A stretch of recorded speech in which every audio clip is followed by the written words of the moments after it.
Om Ganesshaya Vidmahe Vakratunda Dhimahi Tanno Dantihi Prachodayate. Om Tatparampariyaya Vidmahe Jnanalingeshwaraya Dhimahi Tanno Prachodayate. So, Swagatam, I can hardly express the joy I'm feeling in having this face-to-face interaction with two of my most favorite people, Yogacharini Aishwariya and Yogacharya Radu of Montreal, Canada. Along with her brother, Yogacharya Shrikant, Aishwarya is the second generation member of the Gitananda Yoga Family. Their father studied yoga directly under Swamiji in Pondicherry Ashram in 1970. After Shrikant completed his 6 months training in Ananda Ashram, Pondicherry, his younger sister Aishwarya came to the ashram a few years later to undertake the course. After her marriage to Radu, which took place in Sri Kamliswami Madam, Radu also undertook the 6 months training. The couple have two beautiful sons, Govind and Ganesh. And for the last decade, the family has come to the ashram almost every year. Totally devoted to this Parampariyai, they spread the light of Gitananda Yoga wherever they go. They have busy professional lives as well. Aishwarya is studying to become an osteopath, while Radu is a professor of English in Montreal. I know you will love them as much as I do when you hear them speak. So welcome, namaskaram, and over to you. Thank you so much, Dhivya. Namaste. And it's such an honor, and we're so happy to be here with you. And we want to thank you for giving us this opportunity, this experience, and we love you so much. And again, you look very nice. Well, you too, such a nice color combination. 3 of us on screen today. Okay, so everyone is waiting to listen to you. Many people haven't seen you, but they've heard a lot about both of you. So they want to hear from you, I'm sure. So we'll start to the interview one. So going on to it, the first round, the definition section. What is your own personal definition of the word yoga? So this question is for both of you. I guess I'll go first. And that's a big, big question that you're asking. And that's why I wanted to start with the Gayatri mantras with Ganesh and then with Guru, because I just realized with life going on how much little control we have over anything that we do. And it's always important to have that humility and that realization that we just really try to do our best and leave the rest. And in order for me to talk about anything related to yoga, I have to offer my thanks to the Parampara, to Swamiji, Amaji, Dr.Ananda, you, and Anandraj. Because anything, if I can say anything about it, it's because of you, thanks to the Parampara. So I have to invoke their energies. And it's like asking the divine to be able to worship the divine. So that starts from there. And so in order to talk about yoga, there is a personal experience and then there's the non-personal experience. So my personal definition of yoga is that it's been my best friend. It's that it's been my safety net. It's been my guiding light, my compass, and it guides everything that I do, everything that I think, everything that I aim for. So that's my personal experience of it. And then the non-personal is everything from microscopic to macroscopic. If there are analogies for it, it's like the doctor and the medicine. It's the process and the destination. So it's hard to give one definition of yoga. And I think that the magazine that you bring out every month is the yoga life. So everything is yoga. And I come to the same conclusion that Kalavati did. Yoga is everything. So that's my understanding and my view and my living of yoga. Very nice. And now Radu. That was very nice. I have to say, I've lost track of definitions. I think I initially came to yoga with very clear ideas of what I wanted to do.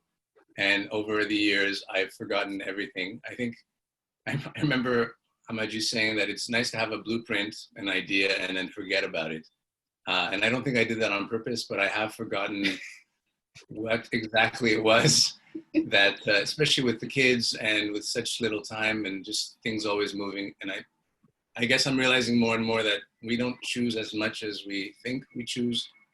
And much like a lot of things that have happened over the years, since things have chosen me or things kind of fall into place.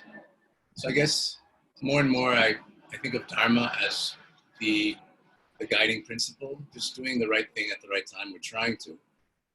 And when that happens, a little space opens up. And in that space, things start to fall, and you just have a sense that you can have a little more time to respond to things in an appropriate way, have a little more time to just go in the right direction. And so that space is really, for me, yoga, that space which is just where I'm able to watch myself doing things and thinking things and hopefully doing them right. Very nice. And I'm really getting a lot of definitions. So I'm going to steal all of yours. And probably use it in maybe one of my first books. I was just thinking maybe converting all these episodes and just starting off, because I don't have a clear idea how to start. So I think this is the best idea. Wow. You have amazing ideas. Yes. Okay. So we are moving on to the next one, the sadhana section. So this one is going to go for Aishwarya. So the question is, how are you able to carry on yoga sadhana when you have 2 young boys in the house? That was... That should go to you. My first answer was, I'm not able, to be honest. But then I looked at it a bit deeper, and that's such a good question. And I think that I've come to realize that they are my sadhana. So at first I was frustrated that I couldn't do 2 hours just on my own, and because there was a crying, there was a changing, there was the brothers hitting each other, just so many things. And then I just looked at the word sadhana, which is sat dharana, that watching or having that attitude of watching that truth, and we wanted these 2 monkeys. And they are a blessing. And I held on to Amaji, who said, get them till 5 years old. I thought, okay, that's going to be my sadhana until they're at least 5 years old. And I've given everything to them, tried to do the best that I could do with them. And also, it made me think of that beautiful video that Amaji shared on the essence of yoga. And the big conclusion was to have a cheerful heart and also to be a good human being. And I think that with the boys, my sadhana has been to be with them, try to make my best at doing so they can contribute to society, to life, to the world in the most positive way, and the same way that you and Anandraj have. So on that note, we're also very blessed and lucky and thankful that they have you as role models. And many people know that Govind and Ganesha are really favorite for me, and they are always my little brothers there and always love them. So it's nice to know your side and that you have understood that.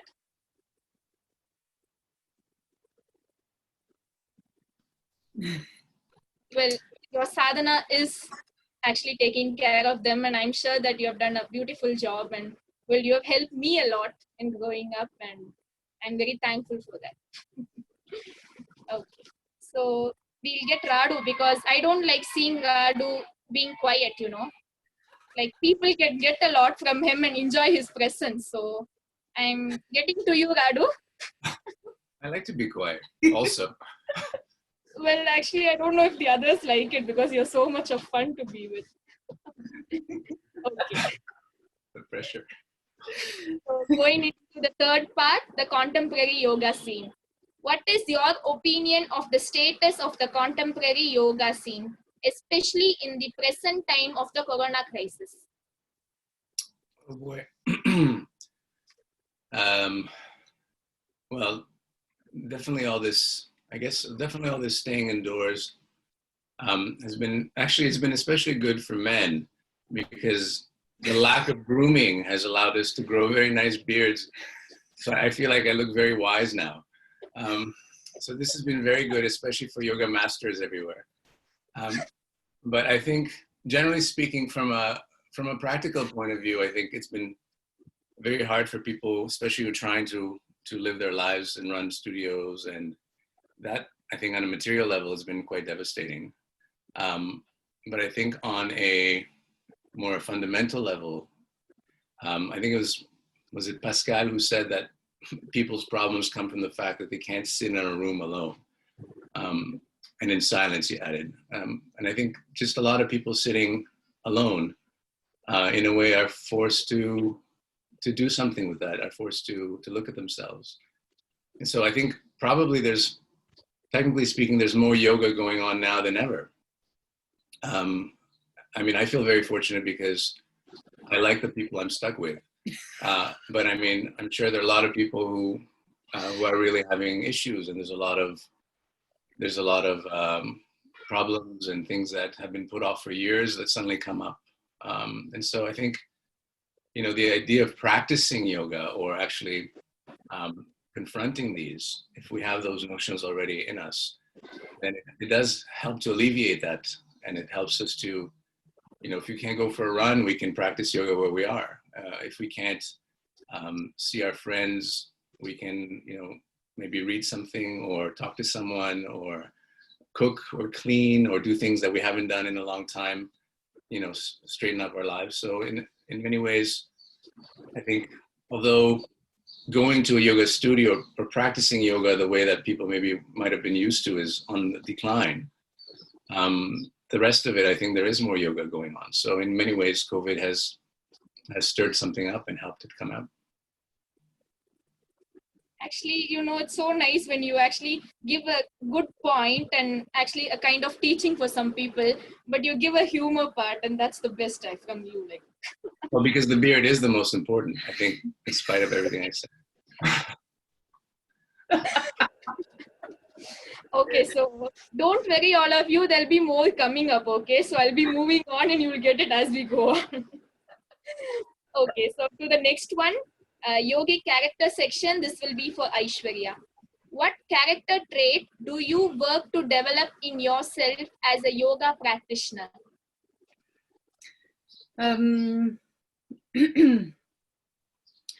It's a very good question. Because yoga is everything, you have to work on everything. So I go from the basis of the fact that the yamas and niyamas are a given.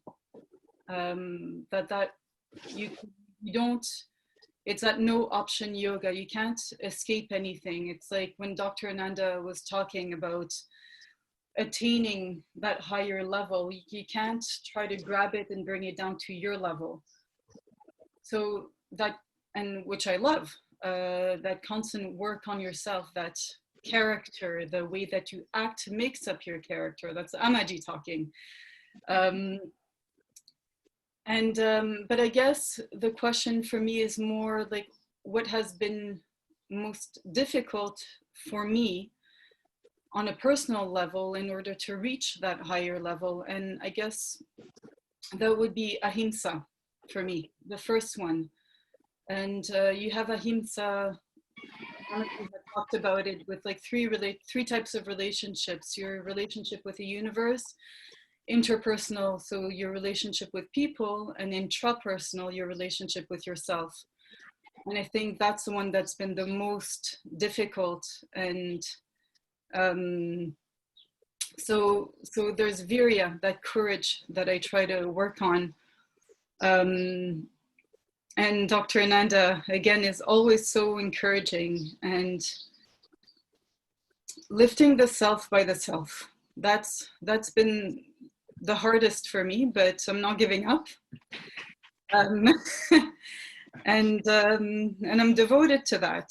And if it's true that we are a microcosm of the macrocosm, if I do hold the universe in myself, then I try to wipe the lenses to be able to see that divinity within.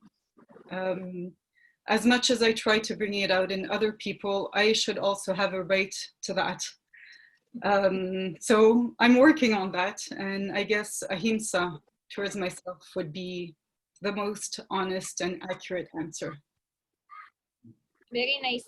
And you really, man, I don't want to describe you, or we can't finish this series.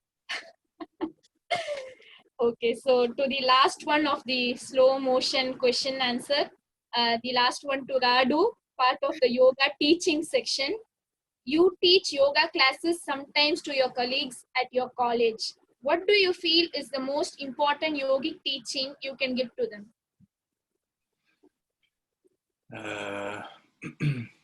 Well, I think a lot of my colleagues, the yoga we practice together is really meant to, it's also often stuck between classes. We try to do it in our little meeting room. So it's really being able to become more aware of ourselves so that we can relax, I think, really. And stress is it's probably the main issue today, with just the pace of things and people getting caught up in their own thoughts and emotions, going crazy. And I think, when we get together to do this, there's such a difference between when we step into that room and when we leave. And sometimes people have to get up and just go and teach right away. But sometimes we can't relax too much, because then we just kind of dilly-dally to class. And but I think just becoming more aware of how our very often intellectual and emotional jobs also come into the physical, and being aware of how our bodies respond to the daily grind of things. And so I think some of my colleagues came with back problems and other issues related to work, and it's amazing how things do get much better through more attention, through more care, through more regularity, and so there are a lot of things that we do, but I think that's probably the main thing that I don't try to aim for the moon when we're all getting together quickly for. We've been good every week. Every week we've been getting together, at least a small group of us, and it's been nice. Sounds nice, and yeah, very true that we have to keep going on it, because we'll think, okay, let's take a relaxation, and then sometimes you totally fall off it, so it's quite hard to go back. That's a very good way of saying it. I was just thinking when you were saying I have fallen off quite a lot. I'm okay, I've had enough, so okay, let's take a rest, and okay. So we will be moving on to the rapid fire, and this is going to be a lot of fun, and I really like the rapid fire. I like it, and the people watching it also like it. So I'm expecting some interesting answers, especially from Radu. Okay. So to start, it will be Aishwarya. You will be taking the first 5, and then Radu will be taking the next 5. Okay. So shall we start, Aishwarya? Yes. So your first one is Ananda Ashram. The first time I set foot in Ananda Ashram, I thought, this is it. There is no need to look for anything else. I have found it. It felt like the first time I was going to school after having been my whole life in school. and it's my home. It's that Bindu spot, that extraterrestrial heaven on earth. It's not always heaven on earth. Sometimes it's quite challenging. But that's the point. So if in one word, it would be home. Okay. And then the next one is you. That's a cheerful work in progress, trying to realize that divinity within. Nice. Nice one. And then the next one is Anandam. That I have to say, being in Amaji's presence. Just even the words, the tone of her voice, just her presence. Everything that she says matters, but when I'm with her, it doesn't even matter what she says. Of course, I take everything in. That's there's that. There's listening to Dr.Ananda as well. That also is Ananda, Dr. Ananda. He's the doctor of happiness, and it's contagious, and it gets into my every cell, everything that I don't know that I am, and that I have, and that I don't have. It doesn't matter. It just makes me so happy. When I listen to him and you sing, any contact that I have with you and Anandraj, any contact with the Bhavanani family is Anandam. And being able to share that with my family, that's Anandam.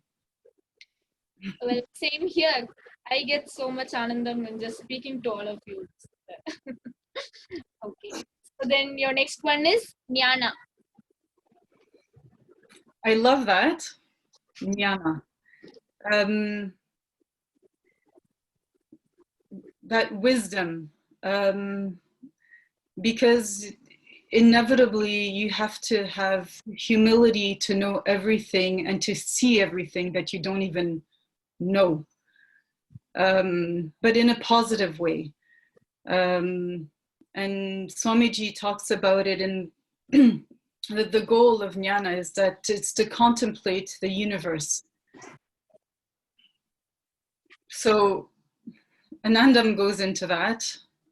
Humility, the Ashtanga Yoga goes into it. In order to be able to contemplate the universe, you have to be able to see it, see things as they are, that sat, that truth, that reality, which can be so harsh. But what's the point of life if not that? So it's a positive contemplation of the universe that I try to live every day, in looking at myself and looking at the world and looking at other people and any interaction that I have. And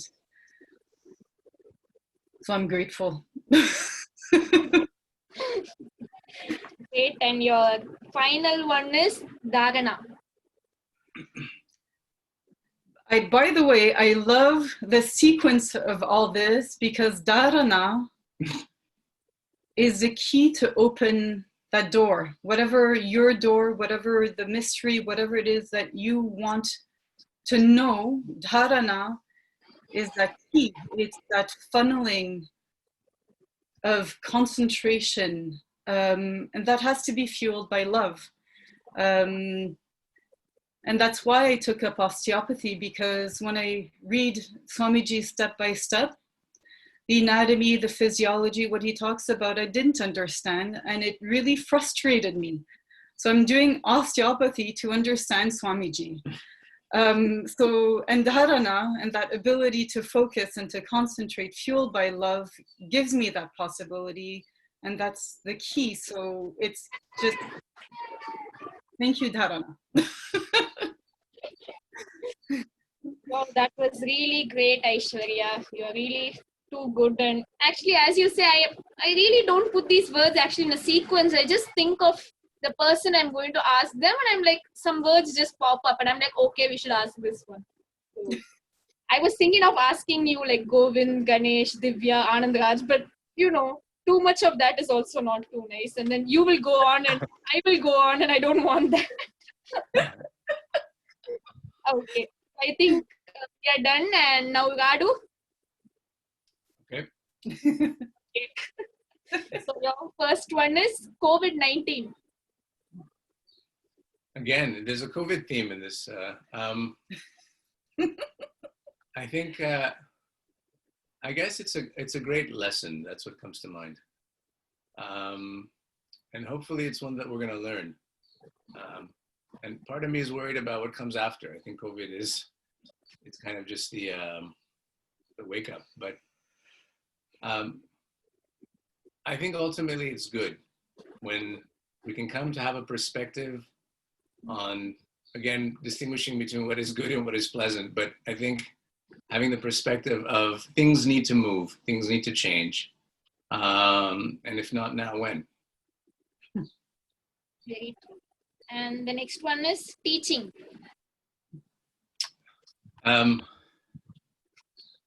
Well, teaching is, as you know, I'm a teacher. So I guess for me, teaching is, I'm fortunate because I like teaching, and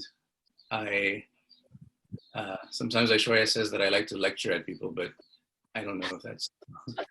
No, I say that his students are very lucky to have him. That's what I say. But I think we're all in a way constantly trying to learn, and I think teaching is really the best way to learn, because to take up the notion of dharana also, and just it puts you on the spot and forces you to be on that edge, on that point. And when you're in the zone, when you're teaching and the classroom is alive, I think that to me is also yoga. I mean, definitely you come out and it's such a high. It doesn't happen all the time, but when it does happen, you know it, and it's a wonderful feeling. Nice. And your next one is ahimsa. Ahimsa. Ahimsa would be the base, the start. Actually, I teach a class on writing for peace and peace movements, especially in Western context, Martin Luther King and Henry David Thoreau. And I remember one day I taught a whole class on nonviolent communication, and then I went home and I started yelling at my kids. So I think ahimsa really is about being careful. It's really about being aware, and also I've come to realize also about being relaxed. I think when we're stressed, none of the yama and yamas really can settle, and it's hard to focus on anything. And so the more I think part of that idea that Swamiji says, remember to remember, I think that perspective also gives that distance and allows us to not be so engaged and so raw with everything and everyone. And so I think we can talk about ahimsa a lot, but in order to practice it, I think there's almost like a step before we even start to practice ahimsa, which is just to remember what it is that we're doing, and then to engage with these concepts. Very true. And well, the next one is practice. Practice what? Just practice. Makes perfect? Oh. Okay. Yeah, practice. Fire answer.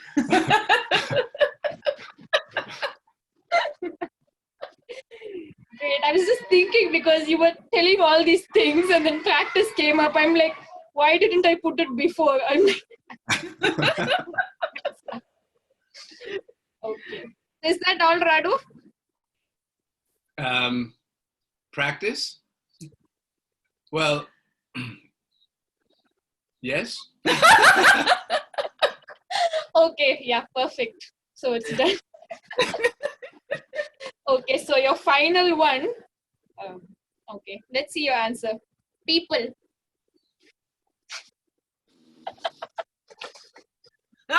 People, wasn't that a magazine? People are complicated. Well, I think that ultimately that was the big jump for me in trying to live a yoga life. Relationship to people gets increasingly complex. And my hope is that eventually it goes back to become simple or become simplex. But I think you just start to be aware of different dynamics and of different exchanges, sometimes of exchanges that are not so favorable, sometimes just things that I think all that has to be balanced out by remembering that everybody's living in the space that they are and the conditions and the upbringing that they've had and the habits that they've formed, and trying to be respectful of that without harming oneself also. And so I think as we go forward in this journey, I think, and this, especially from a yogic standpoint, is trying to find harmony, sometimes by avoiding people, sometimes by being careful with how we speak to people, with whom, at what time of the day, sometimes in what place. So, and not necessarily always trying to compute and think about and prepare every single event. I don't mean it that way, but just really being sensitive to the hints that we get in terms of how we connect to people and how we should and what distance we should connect to people. So I think people are great, and people are also awful, and I think we have to really try to connect with the best part in a yama, in a niyama kind of way, and try to ignore and avoid or lead away from the worst parts in a yama kind of way. So I guess the yamas and niyamas also apply to people.